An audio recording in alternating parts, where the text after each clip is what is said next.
अपने मुझे लग रहा है आपने ज़िंदगी का इसको मिशन बना लिया है क्या? जब इस दुनिया से जाऊँ तो कम से कम लोगों के दिमाग में ये रहेगी कोई एक ऐसा था जो ये काम करता था। मैं किसी को लावारिस नहीं मरने दूंगा। कैसे किसी की मदद करें, कोई ज़रूरतमंद है तो उसको हम कैसे मदद करें दूसरे की, और दूसरे के लिए हमें खड़ा रहना चाहिए हमेशा। जब देश कोरोना की महामारी से गुजर रहा था तब हमारी मुलाकात हुई थी महावीर वसोया से, और आज हम फिर उनसे एक बार फिर मिलने आए हैं, और इसकी वजह है उनका निरंतर सेवा भाव।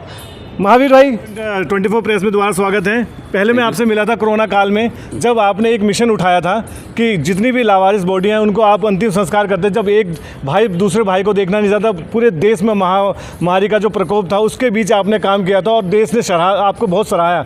सोशल मीडिया पे आपके बहुत सारे वीडियोस भी हैं, लेकिन अब मैं जो देख रहा हूँ मैं इसलिए कि आपने जो उस काम को, जो इस मिशन को कंटिन्यू जो जारी रखा है। पहले तो हम समझ पा रहे थे कि आपको कोरोना काल में आपने ये एक मिशन उठाया था, अपने मुझे लग रहा है आपने ज़िंदगी का इसको मिशन बना लिया है क्या? ऐसा ना, ये कोरोना काल में सेवा मिली थी, जो लोग बाग हाथ नहीं लगा रहे थे वो तो था ही।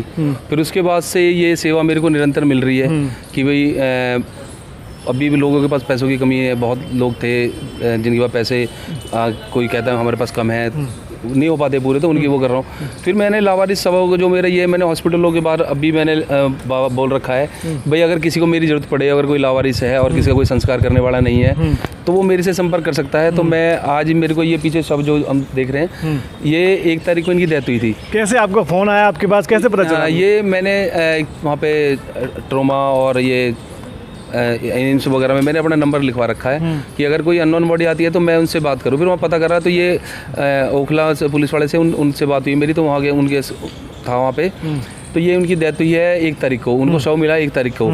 फिर ये इसको शव को लेके मॉर्चरी में रख दिया इन्होंने। मॉर्चरी के बाद आज काफ़ी जद्दोजहद के बाद, कई दिन से इनका ढूंढा ढांडी कर रहे थे कि कोई मिल जाए, इनका जानकार मिल जाए, तो कोई नहीं मिला। तो आज इनका सवेरे हमने पोस्टमार्टम कराया। पोस्टमार्टम करा के फिर आज इनका शव को हम यहाँ लेके आए, तो आज इनका फिर मैंने अपने हाथ से संस्कार करा। मैं आपको दिखाना चाहूँगा निरंतर ये जो है ये काम चल रहा है, और इसका जो भी खर्चा है वो आप खुद बेयर करते हैं। आपने बताया कि अभी तक आपके कोई NGO नहीं है, कोई आपकी संस्था नहीं है, आप इंडिविजुअल सारा खर्चा उठाते हैं और सारी चीज़ें करते हैं। मैं किसी की सेवा कर रहा हूँ और किसी के मैं काम आ रहा हूँ, तो मेरे लिए यही भगवान ने एक जीवन दिया है, इसमें अपने हम किसी की सेवा कर सकें और ये निस्वार्थ सेवा कर रहा हूँ। मैं किसी से कोई पैसे नहीं ले रहा हूँ और ना मेरी कोई ऐसी अभी NGO है कि मैं किसी करूँ। अभी जैसे आपने देखा था ये अभी एम्बुलेंस आई थी, तो एम्बुलेंस का जैसे करा और उसके बाद हम यहाँ पे लेके आ गए। अब यहाँ पे जो संस्कार में जो भी खर्चा होगा मैं अपनी तरफ से कर रहा हूँ और मैं किसी से कोई पैसे नहीं लेता। और मेरा बस यही है कि मैं कैसे भी करके किसी के काम आ सकूँ, किसी की सेवा कर सकूँ, और इससे बड़ी सेवा मुझे कोई लगी। निरंतर कंटिन्यू करने में ये प्रेरणा कहाँ से मिलती है? निरंतर कंटिन्यू इतना एनर्जी कहाँ से लाते हैं? और जगह जगह मैं आपको देख रहा हूँ, मैं भी आपको आने से पहले मैं सर्च किया सोशल मीडिया पे, आपकी बहुत सारी वीडियोज़ भी हैं, तो ये सब कैसे कर पाते हैं? जैसे अपने किसी काम पे जा रहा हूँ वो तो बात अलग है, अब फ़ोन पता लगी कि ऐसे आज इनका पोस्टमार्टम होगा, तो फिर मैं अपने काम छोड़ के फिर मैं अपने यहाँ पे आ गया, तो उसमें लगे रहे कि पोस्टमार्टम हुआ। तो बस दिमाग में ये रहता है कि यार ये अब ये लावारिस है, इनका कोई करने वाला नहीं है, तो इनका मुझे बस ये करना ही करना है, सेवा छोड़ूंगा नहीं। ये मेरे को निरंतर जो है सेवा मिल रही है और मैं परमात्मा का शुक्रगुजार हूँ कि उन्होंने मेरे को इस लायक बनाया है और मैं ये सेवा नहीं छोड़ूंगा। जब तक मेरे में अंदर है मैं करता रहूँ। ये चीज़ें अंदर से आती हैं आपके अंदर। मैं आपको देख रहा था कि आप पूरे हिंदू रीति रिवाज के हिसाब से आपने चंदन की लकड़ी और पूरा जो रीति रिवाज के हिसाब से करते हैं, ऐसा नहीं कि सिर्फ फॉर्मेलिटी करना है, पूरी रीति रिवाज के हिसाब से उसे मोक्ष दिलाते हैं, तो इसका पुण्य आपको मिलेगा। मेरा जो ऊपर वाले ने जो लिख रखा है वो मेरे नसीब में हुआ वो देंगे।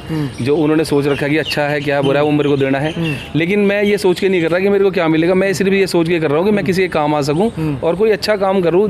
एक जीवन मिला है, लोग बाग इस जीवन को वैसे ही व्यर्थ कर देते हैं, और मैं ये अपने इसको ये मैंने एम बना रखा है कि मैं किसी के काम आ गए, कोई अच्छा काम करके जब इस दुनिया से जाऊं तो कम से कम लोगों के दिमाग में ये रहेगी कोई एक ऐसा था जो ये काम करता था। मैं किसी को लावारिस नहीं मरने दूंगा जब तक मेरे को देखो जितनी गुंजाइश है मेरे में कि मेरी ये कोशिश है कि मैं किसी को लावारिस नहीं जाने दूंगा, अपने हाथ से संस्कार करूँगा। आप अगर आप पिछला देखें, पिछले कोरोना काल को देखते हैं, अपना पीछे मुड़ के अपनी ज़िंदगी को देखते हैं, ये जो परिवर्तन आया आपकी ज़िंदगी में कैसे देखते हैं और क्या आपकी क्या यादें हैं कोरोना को लेकर जो आपने देखा, क्या माहौल था? तो खैर बहुत बुरा माहौल था। जब यहाँ पे आए थे तो पूरे सब रहते थे यहाँ पे खड़े होने की जगह नहीं थी, पीछे भी पार्किंग में भी सब जगह सब। लेकिन ऐसा बुरा समय, खैर हम तो यही परमात्मा से यही हाथ जोड़ के विनती करेंगे कि वो समय दोबारा ना आए।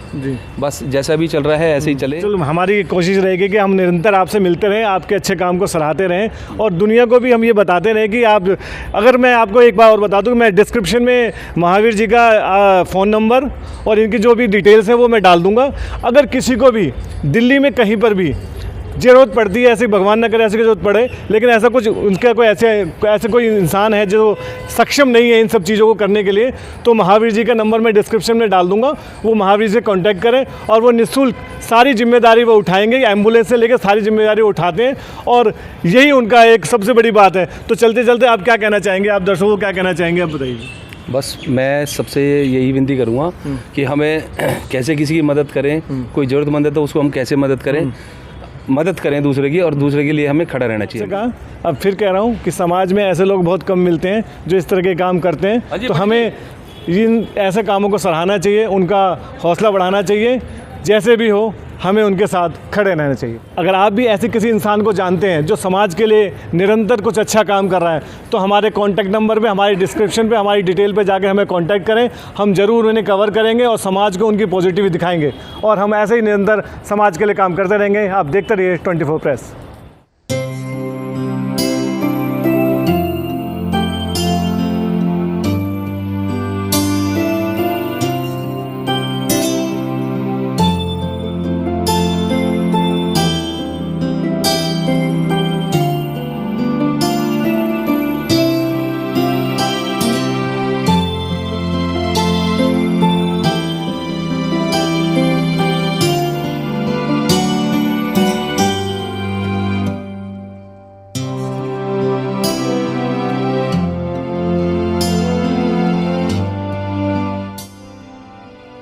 आपकी आवाज़ आपके साथ, सीधे ग्राउंड जीरो से रियल रिपोर्ट देखने के लिए सब्सक्राइब करें हमारा चैनल 24 प्रेस।